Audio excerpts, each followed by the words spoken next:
Hello, my fellow Americans. 'Tis I, the Rumpled One. It's Tuesday, February the 26th, the year 2013.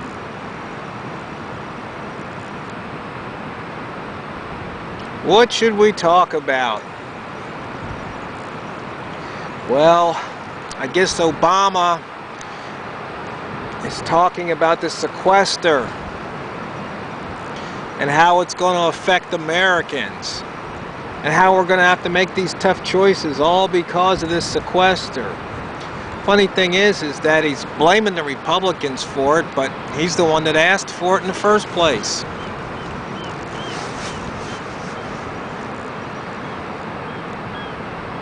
You gotta admit that's funny. You just really do.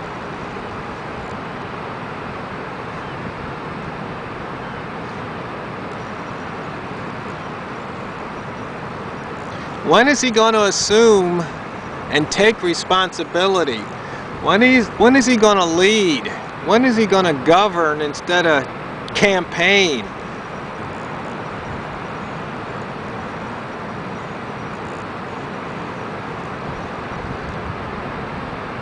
Will he learn?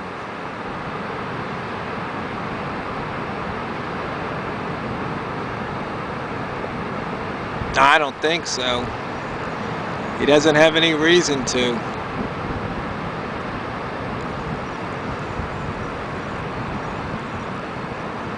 But I've learned something. On my Serenity video, I realized there's really three components. You have to have the right message. It might even be four. The right message, in front of the right audience, at the right place, at the right time. I just realized that timing is everything.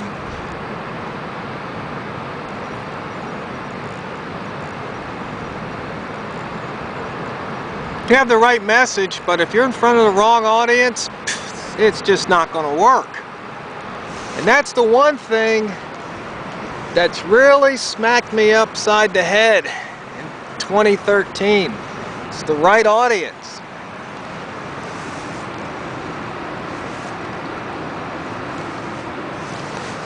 It does no good to talk about things to the wrong audience. No good at all. They're not going to hear you. They're not going to listen. They're not going to understand. They're not going to take action. As I said before, I might as well be talking to the sheep.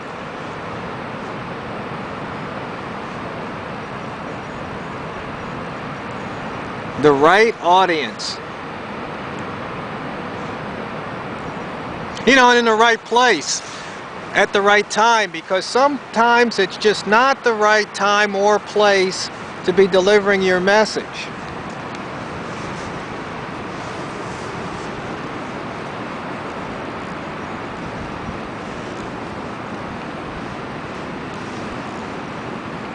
I mean, I'm sure as a child you could remember your parents tell you, not right now, this isn't the right time or place.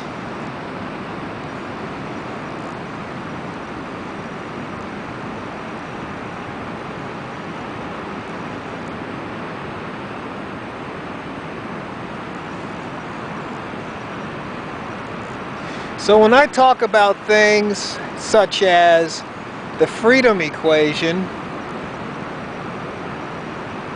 liberty, things of that nature,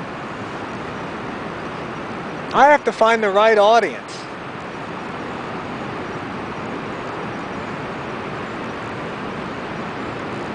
I have to find the right time and place.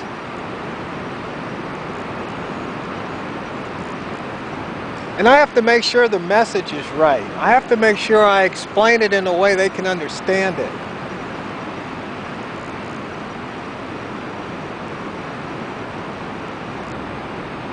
But it's really interesting because we have a situation here where Mayberry has a, I guess you would call it a city sponsored preparedness group. And they've been having meetings and forming committees, but from as far as I can see, there really hasn't been much accomplished. They're heavy in the map your neighborhood.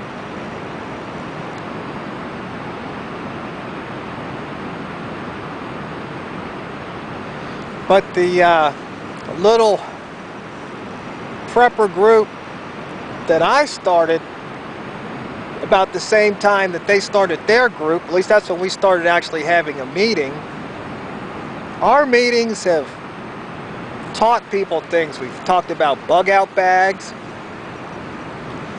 We've talked about prepping in general. We just had a meeting about bugging in.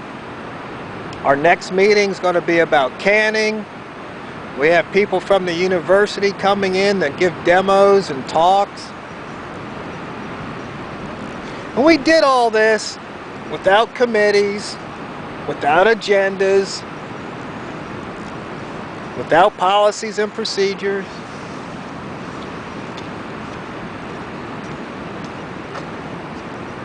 And the funny thing is, people have shown up, everybody's welcome, everybody gets to speak, gets to share, they get to ask questions when they want to ask questions. We can jump around to topics.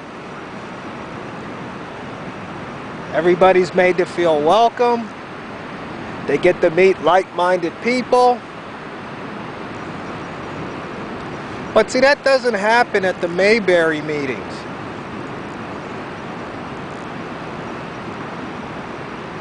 They spend their time with motions and approving agendas and meeting minutes, having a treasurer's report.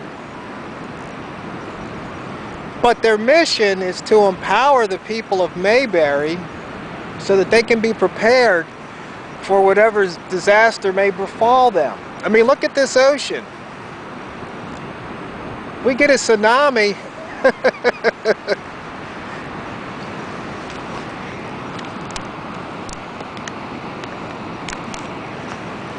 You see all those homes down there? We get a tsunami, kiss them goodbye. So those people need to be prepared. You have to wonder, are they getting the message?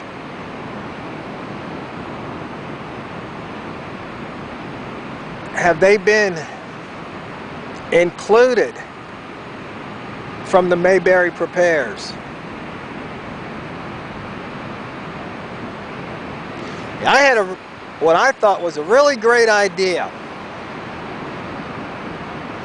You probably noticed that I've watched a couple of disaster videos recently.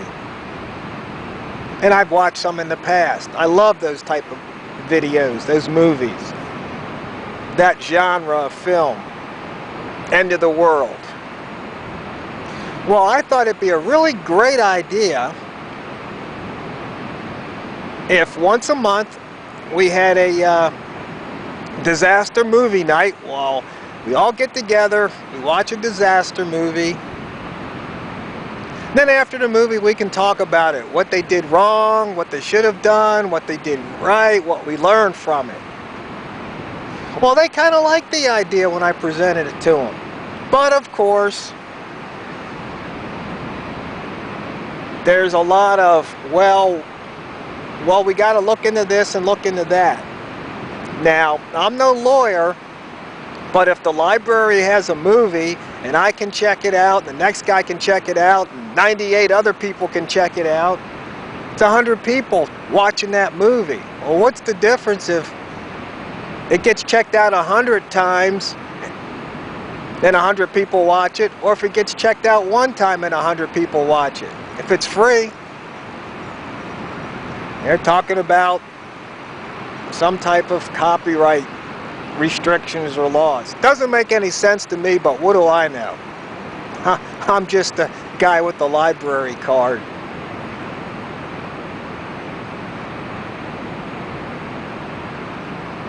So as the little Mayberry group passes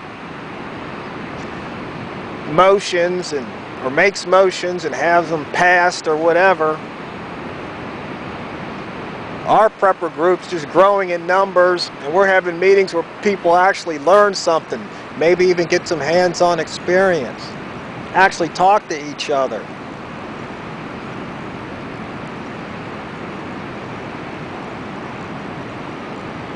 But you see, they're not prepared to do anything any differently. They're not flexible.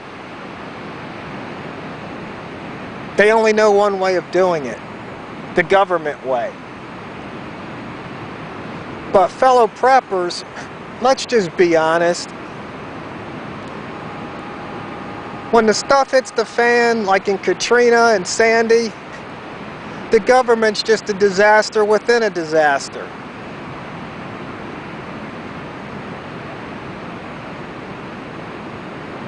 And yet, somehow, these are the people who, through our tax dollars, get to tell us what to do.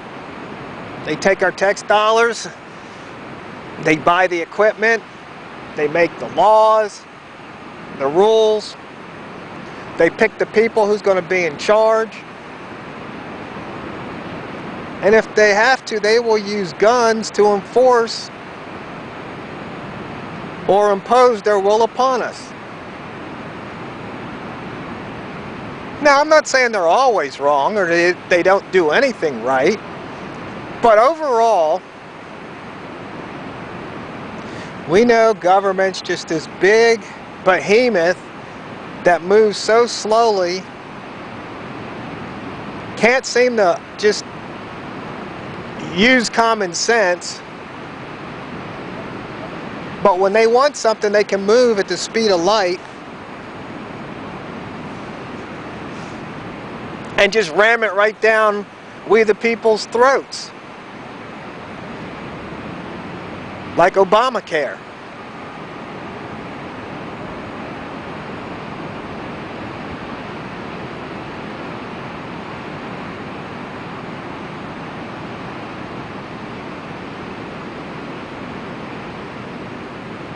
So once again, I've learned that talking to them is like talking to the sheep.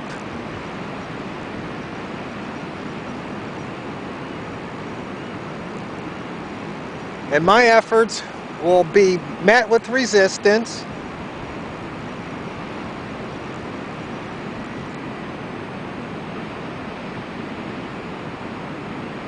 And it's just that simple.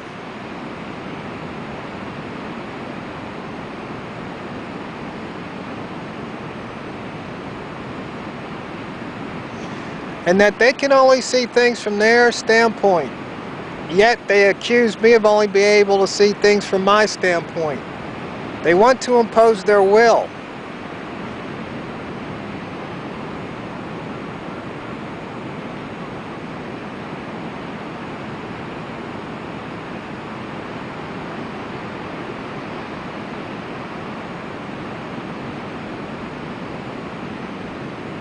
And that's just how it is.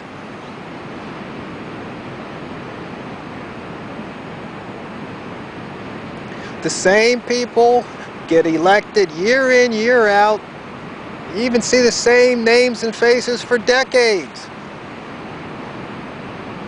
I guess the people kind of like things the way they are. I mean, the people have spoken, right? At least some of the people, those who vote.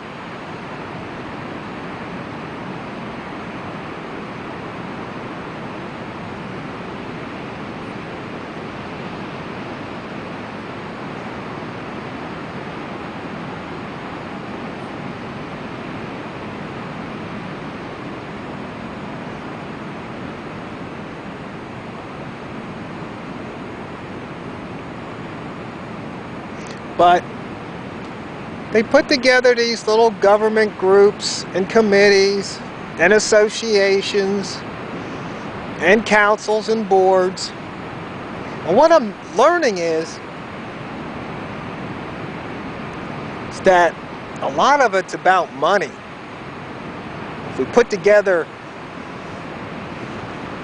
these associations, then these government agencies can become members, and then they can go after money through the nonprofit association. And I'm thinking, what's wrong with this picture?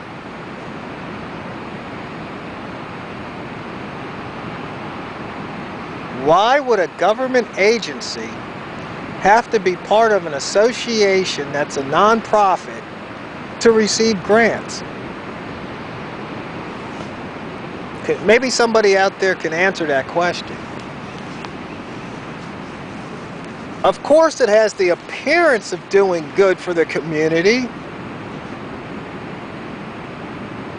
but does it?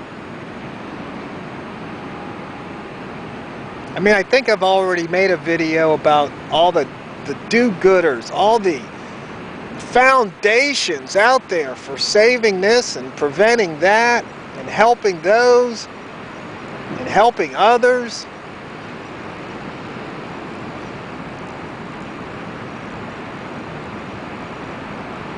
But has it really made a difference?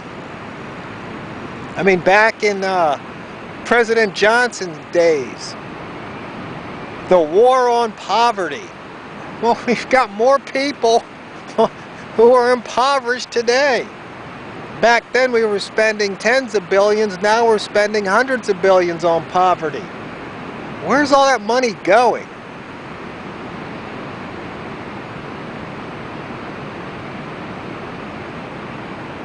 I mean, 100 million? Hundreds of millions? And we still have poverty?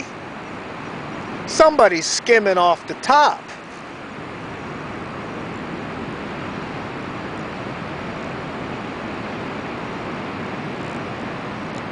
I mean, come on, really. Somebody's got to be skimming off the top. Well, because see, these nonprofits, they have boards, and some of these guys get paid. They get paid big salaries.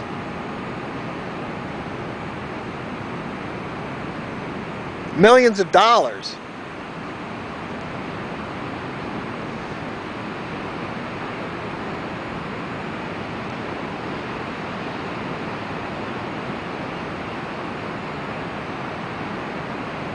But sometimes you have to wonder, well, why do I even care? Why should I give a rat's? I mean, I can stay up at my place and tend to my garden and do my chores and projects, and when I want, I can come down off the hill, come out here and sit by the ocean, enjoy the view, soak up some of those negative ions, that fresh sea air. Why should I care? Well, I should just leave them alone, right? Until one day they've got my place surrounded and they're wanting to take something of mine, like my guns or my food or whatever.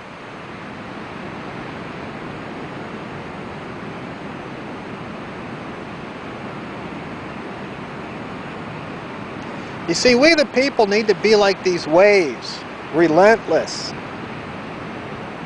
But you see those rocks? Given enough time, they're going to become sand pebbles. See, we the people can wear them rocks down. I've mentioned that before. If we just keep coming in wave after wave after wave, relentless, persevering, never ending, continuous, then maybe we can restore that freedom equation I spoke about in the other video.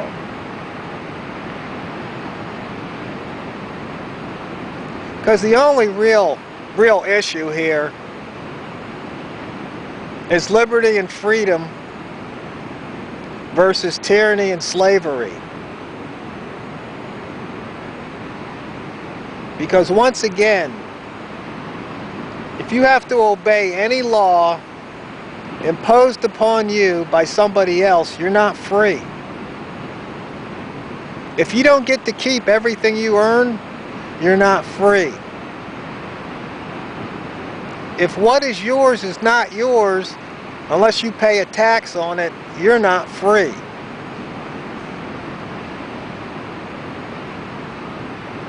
They understood that very well back in the 1700s.